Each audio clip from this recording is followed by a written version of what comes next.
The REIT types, we have the equity, mortgage, and hybrid. So let's define those kumbaga REIT types. So next slide, please. Next. So previous, the equity. Ayan. So we have the equity REITs. So the equity REIT is purchase, own, and manage income-generating real estate properties. So kumbaga the equity REIT is the one who purchase or kumbaga nagme-may-ari or nagmamanage ng isang income-generating real estate. Like for example, hotels. So pwede siya maging part ng REITs. Ang tawag sa kanya is equity REITs. So ayan. So such as apartments, so malls, office buildings, so and other buildings. So kahit na anong building, as long as this is a real estate, so could be categorized or could apply as to be a REIT company. So equity REITs are different from typical real estate developers because they purchase or develop real estate to operate it as part of their portion instead of developing it for resale. So their purpose is, for example, they will give it to, for example, the people by, if, for example, i-rent nila for business purpose. So yun yung difference ng real estate developers. So kasi sa real estate developers, binibenta. So pag natayo na yung mga bahay, for example, so Camellia Homes, bibenta. So yung gano'n. So ang REITs kasi, maaaring yan na pinapaupahan lang, lease, yung mga gano'n. So kumbaga income generating siya, lagi siyang may income. So hindi siya kumbaga isang bagsakan na, kumbaga pag binili kasi, kumbaga wala na. So sa kanya na yun. So hindi nakikita yung company. So okay, so kumbaga since yung REITs ay maraming shareholders, so kailangan siyempre merong continuous income. So mag-generate siya ng continuous income. At paano natin magagawang mag-generate ng continuous income? By, for example, by categorizing ourselves as equity REITs is by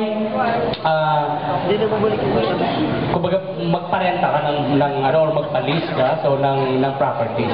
So equity REITs are considered superior for long-term investing. So because they earn dividends from rental income as well as capital gains from the sale of properties.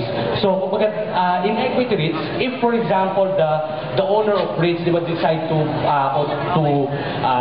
sell the property, so they could earn kumbaga yung amount ng sale of properties. Plus, if you are a REIT company, exempted ka kasi sa capital gains tax. Kasi kumbaga merong capital gains tax kapag for example, nagbenta ka ng property, so exempted ka doon. So yung mga REIT companies. So maraming taxes na exempted yung REITs like corporate tax, capital gains tax, documentary stamp tax, yung pag magpapasa ka ng share, for example, ng stocks, may tax yun eh. So exempted din dun yung REITs. Okay?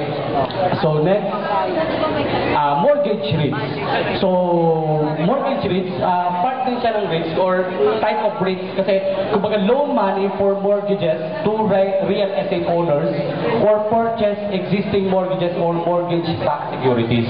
So meaning, kumbaga, it's the one who funded, diba, for example, REITs companies. So kumbaga nag-offer for example, yung mortgage REITs, although kumbaga wala siyang property, pero kumbaga nagpapautang siya dun sa mga developers, dun sa mga for example, dun sa owners, di ba, ng REIT companies. So siya yung nagpapautang. So kumbaga part din siya ng kumbaga ng REITs. So mortgage REITs naman yung category niya. So let's say for example, Ayala Land. So kumbaga Ayala Land, so utang yan sa mga bangko.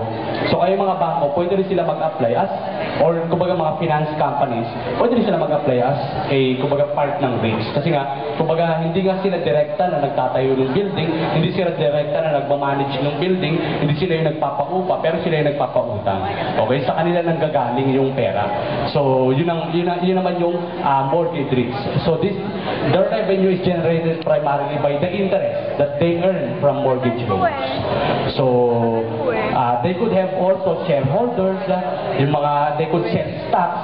So kasi, kumbaga they earn money na kumbaga tuloy-tuloy din. Kasi kumbaga magbabayad ka ng utang mo, so may interest yan. So the interest, yun ang magiging dividend ng mga shareholders. So next is hybrid, are a combination of equity and mortgage REITs. So class, kumbaga equity and mortgage REITs are two different kinds of REITs. But uh,